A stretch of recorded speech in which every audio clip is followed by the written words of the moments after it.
Hey everyone, welcome back to our channel. In today's video, I'll show you guys how to edit videos in Filmora. If you are an absolute beginner who want to explore the world of editing, this video is for you. So in order to edit videos in Filmora, first go ahead and download Filmora from your Play Store if you haven't already.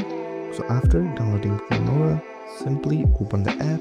Then you'll see an home screen like this. Simply tap on new project, then select the video you want to edit. After you select the video, tap on it and tap on import. Then the video you have selected is ready to be edited.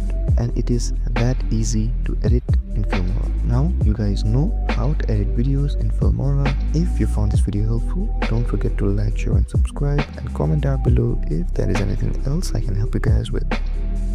Thank you so much for watching, and I'll see you guys next time.